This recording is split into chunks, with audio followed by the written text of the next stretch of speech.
बच्चों, good afternoon. आज हम पढ़ेंगे 10वीं कक्षा हिंदी मन लेसन नंबर 4 मन के बारे में। मन लेसन आज हम पढ़ेंगे, मन कविता आज हम पढ़ेंगे जो कि हाइकू कविता है। तो हम सबसे पहले देख लेते हैं परिचय, जिन्होंने ये कविताएं लिखी हैं। तो 1983 गुना मध्य प्रदेश में इनका जन्म हुआ था। किसका? विकास परिहार जी का। विकास परिहार ने 2000 से 2006 तक भारतीय वायुसेना को अपनी सेवाएं दी। फिर पत्रकारिता के क्षेत्र में उतरने के बाद रेडियो से जुड़े। साहित्य में विशेष रुचि होने के कारण वो नाट्य गतिविधियों से भी जुड़े हुए थे। हमने विकास परिहार जी के बारे में देखा कि वो कब उनका जन्म हुआ था और वो किस तरह से भारतीय वायुसेना से जुड़े हुए थे। अब हम आगे देखते हैं पद्य संबंधी, मतलब इन्होंने जो कविता बनाई है हाइकू कविता, वो है क्या, उसके बारे में हम जानते हैं। तो सर्वप्रथम हम देखते हैं कि यह जापान की लोकप्रिय काव्य विधा है। हाइकू विश्व की सबसे छोटी कविता कही जाती है। ठीक है, मतलब हाइकू जो है वो सबसे छोटी कविता के अंतर्गत आता है। 5वें दशक से हिंदी साहित्य ने हाइकू को खुले मन से स्वीकार किया। हाइकू कविता 5 + 7 + 5 = 17 वर्ण के ढांचे में लिखी जाती है। प्रस्तुत हाइकू में कवि ने अपने अनुभवों और छोटी छोटी विभिन्न घटनाओं को अर्थवाही समित शब्दों में प्रस्तुत किया है। अर्थात इसका अर्थ क्या है? 5 + 7 + 5 = 17। मतलब इन्होंने जो कविताएं लिखी है उसकी पहली लाइन 5 वर्णों से बनी है, दूसरी लाइन 7 वर्णों से बनी है और तीसरी लाइन 5 वर्णों से बनी है। तो इस तरह से 5 7 5 इस तरह से इन्होंने कविताएं हाइकू की लिखी है। हाइकू की कविता लगभग इसी तरह से लिखी जाती है, जो पहली लाइन 5, दूसरी लाइन 7 और फिर लास्ट लाइन 5 होती है। टोटल मिला के 17 वर्ण के ढांचे में ये कविताएं लिखी जाती है। तो आगे हम देख लेते हैं कि देखिए किस तरह से। देखिए यहाँ पे 2 और 3, 5, पहली लाइन 5 अक्षर से बना है, 5 वर्णों से बना है। दूसरी लाइन 7 वर्णों से बना है, देखिए 4 3 7, और फिर तीसरी लाइन 5 वर्णों से बना है। तो इस तरह की जो कविताएं होती हैं वो हाइकू कविताएं होती हैं। ये बहुत ही छोटी कविताएं होती हैं, लेकिन इसका अर्थ बहुत ही गूढ़ निकल कर आता है। देखिए इस पंक्ति में कवि ने हमें क्या कहा है? घना अंधेरा चमकता प्रकाश और अधिक। इसका अर्थ है कि घना अंधेरा जब होता है तो कहीं ना कहीं से हमें एक छोटी सी किरण, छोटी सी आशा की किरण ज़रूर दिखाई दे जाती है और उसके सहारे हम अपने जीवन को काट लेते हैं। अर्थात इसका यहाँ पे कवि का कहने का तात्पर्य ये है कि घना अंधेरा सभी के जीवन में, अर्थात दुख सभी के जीवन में आता है।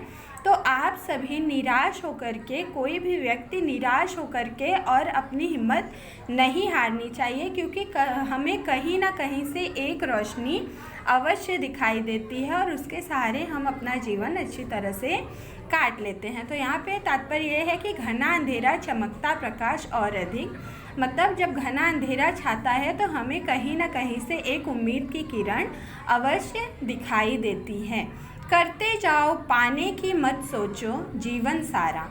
अर्थात आप अपने कर्मों को करते जाओ और पाने की इच्छा मत सोचो, क्योंकि कर्म का फल ईश्वर अवश्य देता है और जीवन का यही सार है। जीवन इसी तरह जिया जाता है कि अपने कर्मों को करो और पाने की इच्छा मत करो, तभी हम अपने कर्मों में आगे बढ़ सकते हैं। जीवन नैया मझधार में डोले संभाले कौन।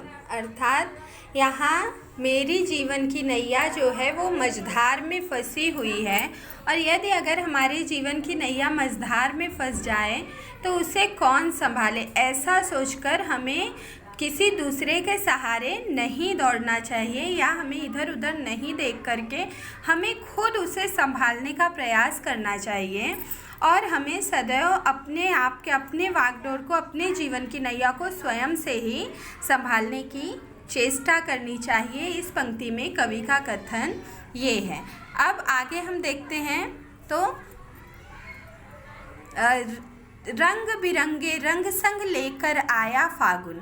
अर्थात रंग बिरंगे रंग संग लेकर, अर्थात कभी ना कभी क्या होता है कि कितने भी दुख हो, कितने भी कष्ट हो हमें हमारे जीवन में, लेकिन अचानक हमें फागुन मास की तरह रंग बिरंगी खुशियाँ हमारे समक्ष आ ही जाती हैं।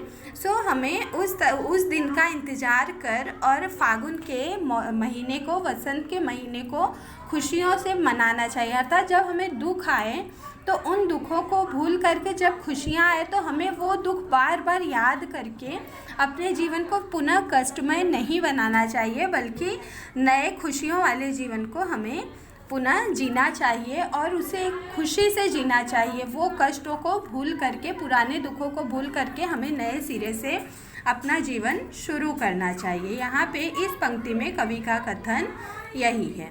आगे हम देख लेते हैं।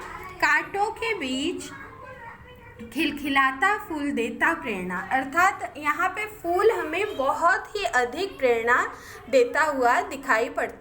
हमें एक फूल किस तरह से प्रेरणा देता है कि वो कांटों में भी रहकर हमेशा खिलखिलाता हुआ हमें एक बहुत ही अनूठी प्रेरणा देता है कि मतलब वो कांटों में भी रहकर हमेशा खुश रहता है, मुस्कुराता रहता है और खिलता रहता है। तो इसी तरह मनुष्य को भी अगर दुख आए तो भी उसे हमें निराश नहीं होना चाहिए, उसे प्रफुल्लित ही रहना चाहिए, और सुख आए तब भी उसे खुश ही रहना चाहिए। अर्थात दुख हो या सुख हो, ये तो एक ही गाड़ी का दो पहिया है, एक ही गाड़ी का दो पहिया है, तो हमें दोनों को झेलने आना चाहिए। अब यहाँ पे देखिए, इस पंक्ति के माध्यम से कवि हमें क्या कहना चाहता है। भीतरी कुंठा आँखों के द्वार से आई बाहर।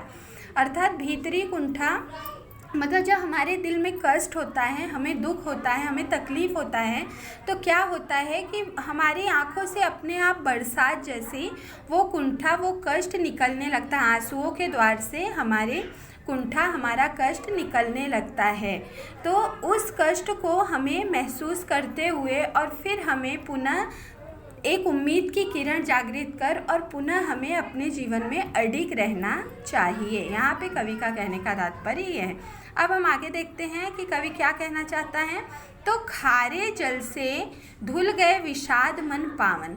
अर्थात जब हमारे आंसू बहने लगते हैं, खारा जल बहने लगता है, तो हमारे दिल का सारा दुख, सारा विषाद, सारा कष्ट दूर हो जाता है और हमारा मन फिर हल्का लगने लगता है, हमें हमारा मन पावन लगने लगता है। आगे हम देखते हैं। मृत्यु को जीना जीवन विष पीना है जीजी विषा। अर्थात मृत्यु को जीना, अर्थात हर एक कष्ट को, हर तकलीफ़ को झेल करके और उसे जीना और फिर जीवन के सारे दुख सुख, हर एक कष्ट को, हर एक विष को पीना, यही जीवन जीने की प्रेरणा है। और इसी तरह हमें जीवन जीना चाहिए। हमें दुख में दुखी और खुश में खुशी ऐसा नहीं होना चाहिए। हमें हर एक सिचुएशन में डटकर सामना करना चाहिए और हर एक सिचुएशन को हंसकर उसे झेलना चाहिए। सो इस कविता में कवि का कहने का तात्पर्य यही है। आगे हम देख लेते हैं। मन की पीड़ा छाई बन बादल बरसी आँखें। अर्थात जब हमारे मन में पीड़ा होता है, हम जो पाना चाहते हैं वो अगर हमें नहीं मिलता, हमें कष्ट होता है, तो हम क्या करते हैं कि हमारी आँखें जिस तरह से बादल में घने बादल छा करके और बरसात होती है, उसी तरह हमारी आँखों से भी बरसात की धारा बहने लगती है, आंसुओं की धारा बहने लगती हैं। चलती सात पटरियाँ रेल की फिर भी मौन।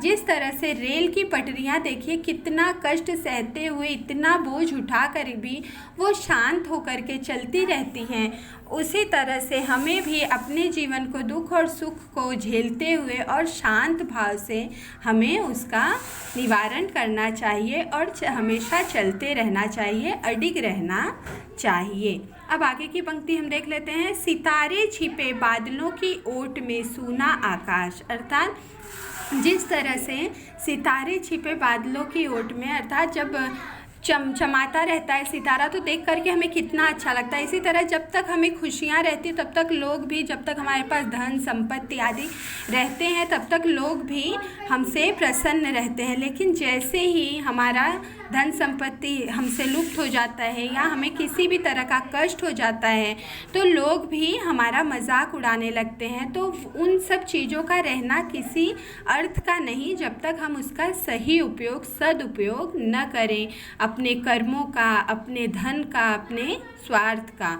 तो इस तरह से हमें सदैव लोगों की मदद करनी चाहिए, तभी हम आगे बढ़ेंगे और आकाश में सितारों जैसे चमकते रहेंगे।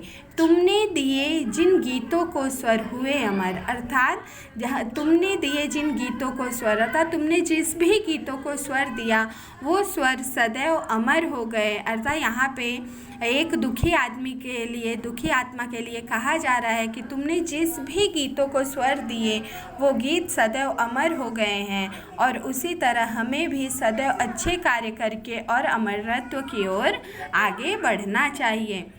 यहाँ पे देखिए, सागर में भी रहकर मछली प्यासी ही रही। अर्थात यहाँ पे कवि का क्या कहने का तात्पर्य है कि जिस तरह से मछली सागर में रहती है लेकिन खारे जल के कारण वो प्यासी ही रह जाती है, वो पानी नहीं पी पाती है, उस तरह कितनी भी धन संपत्ति हो जाए, अगर हमारे मन में संतोष की भावना नहीं रहेगी, हमारे मन में अच्छे कर्मों की भावना नहीं रहेगी, तो सदैव हम सागर की भांति ही, मछली की भांति ही हम सदैव ही प्यासे ही रह जाएंगे। इसलिए हमें दुख का अनुभव, सुख का अनुभव, सभी चीज़ों का अनुभव करना चाहिए, तभी हम अपने जीवन में आगे बढ़ सकते हैं और अपने लक्ष्य को सदैव पा सकते हैं। तो यहाँ पर इस सारी कविता के माध्यम से कवि क्या हमें कहना चाहता है कि दुख और सुख दोनों एक ही गाड़ी के दो पहिए हैं, तो हमें दोनों को खुशी खुशी झेलना चाहिए। दुख में आप कैसे होता है, बहुत इंसानों के अंदर कैसे होता है कि वो बहुत हाइपर हो जाता है कि अरे मुझ पे तो दुख पड़ गया, अब मैं कैसे जी सकता हूँ, अब मैं मर जाऊँगा, अब मैं सारी दुनिया छोड़ दूँगा। इस तरह से मतलब एकदम हाइपर हो जाते हैं लोग, और बहुत लोग तो सुसाइड भी कर लेते हैं। तो इस तरह से इंसान को नहीं करना चाहिए, उसे सदैव आगे बढ़ने की चेष्टा रखनी चाहिए और हमेशा आगे बढ़ना चाहिए। दुख और सुख तो भगवान की देन है, भगवान के भी ऊपर दुख सुख पड़े। जिस तरह से सूर्य उदित होता है और अस्त होता है, उसी तरह दुख और सुख भी कभी उदित होते हैं तो कभी अस्त होते हैं। तो हमें प्रकृति से सीखना चाहिए कि दुख और सुख क्या है। तो प्रस्तुत पंक्ति में कवि का कहने का बस इतना ही तात्पर्य है कि दुख हो या सुख हो, आपको सभी माहौल को झेलना और सभी सिचुएशन को संभालना आना चाहिए। सो बच्चों, thanks for watching my video. अगर आपको मेरी वीडियो अच्छी लगी हो तो लाइक और सब्सक्राइब ज़रूर करें और मुझे भी सपोर्ट दें ताकि मैं भी आगे बढ़ूं। सो बाय बाय।